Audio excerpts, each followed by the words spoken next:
Jadi kalau amel itu cantik, maka ameliorasi itu perubahan maknanya menjadi lebih baik.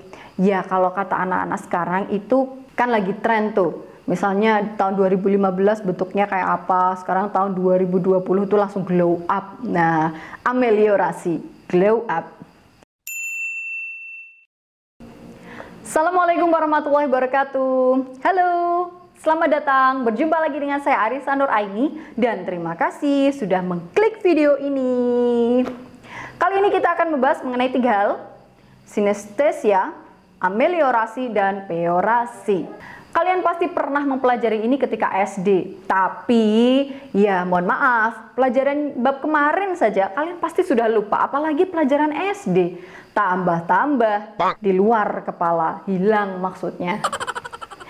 Jenis sinestesia, ameliorasi, dan peorasi ini ada hubungannya dengan pergeseran makna. Jadi kata-kata itu seiring berjalannya waktu itu juga bisa bergeser. Ini gimana ya maksudnya ya? Setelah ini kita bahas. Yang pertama kita bahas dulu tentang ameliorasi. Ameliorasi merupakan pergeseran makna ketika kata-kata yang sekarang memiliki makna yang lebih bagus atau lebih baik daripada kata-kata yang sebelumnya. Jadi ini mirip seperti konotasi positif begitu ya. Kata ini tuh lebih enak didengar, lebih halus ketika diucapkan. Contohnya adalah yang tadinya ada kata buta digantikan dengan kata tunanetra. Jadi kan kalau didengar itu lebih halus dan lebih enak begitu, ya kan? Jadi kalau misalnya kita bilang bahwa saya memiliki tetangga yang tunanetra tapi dia memiliki kemampuan yang luar biasa dalam melukis atau menggambar. Nah, siapa tahu kan setiap orang pasti punya kelebihan masing-masing. Jadi begitu, yang buta itu digantikan dengan tunanetra. Tapi saya belum pernah mendengar orang menggantikan kata kamu sudah dibutakan oleh cinta, kamu sudah ditunanetrakan oleh cinta. Belum pernah dengar sih kalau itu. Selanjutnya ada kata gelandangan. Yang terbersit di pikiran kalian ketika mendengar kata gelandangan adalah pasti orang yang tidak memiliki tempat tinggal yang tetap. Betul sekali. Jadi kata gelandangan ini digantikan dengan kata tunawisma. Memiliki makna yang sama tetapi tunawisma itu lebih enak untuk didengar. Tapi ketika Bang Haji Roma Irama memiliki lagu yang berjudul Gelandangan, itu jangan diganti menjadi tunawisma ya. Nanti dimarahin sama Bang Roma. Jadi saya ulangi lagi bahwa ameliorasi itu pergeseran maknanya itu lebih enak. Lebih enak, lebih baik begitu ya. Jadi kalau misalnya untuk mengingat-ingat, ameliorasi itu amel itu kan yang terbersit di pikiran kita itu kan perempuan yang cantik. Mohon maaf ya bun, ini bukan body shaming, tapi hanya untuk perempuan saja, untuk lebih mudah mengingat-ingat. Jadi kalau amel itu cantik, maka ameliorasi itu perubahan maknanya menjadi lebih baik. Ya kalau kata anak-anak sekarang itu namanya glow up. Kan lagi tren tuh. Misalnya tahun 2015 bentuknya kayak apa, sekarang tahun 2020 itu langsung glow up. Nah, ameliorasi, glow up. Kemudian yang kedua adalah peorasi. Peorasi merupakan kebalikan dari ameliorasi. Kalau ameliorasi lebih baik, berarti peorasi itu lebih jelek atau lebih buruk. Betul. Jadi peorasi adalah pergeseran makna ketika kata-kata yang sekarang memiliki makna yang lebih jelek dibanding kata-kata sebelumnya.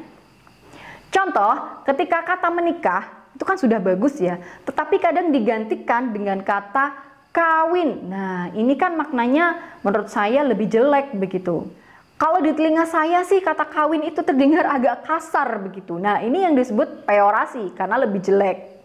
Contoh yang kedua adalah kata cerai. Kata cerai itu lebih jelek maknanya daripada kata talak. Jadi kalau kata talak itu kan lebih halus menurut saya, karena kalau kata talak itu ada tingkatannya, talak 1, 2, 3 baru setelah itu benar-benar sudah tidak berhubungan lagi. Tetapi kalau kata cerai itu kan berarti sudah sampai situ saja begitu. Nah, didengarnya itu kata cerai itu kan agak kurang enak. Peorasi. Bagaimana cara mengingatnya? Peorasi, peot, Nah, kalau sudah peyot itu kan sudah jelek begitu kan dipandangnya. Maaf, sekali lagi ini bukan tentang body shaming ya, tetapi hanya untuk mempermudah dalam mempelajari bahasa Indonesia. Peorasi, peyot, oh berarti kalau peyot itu jelek.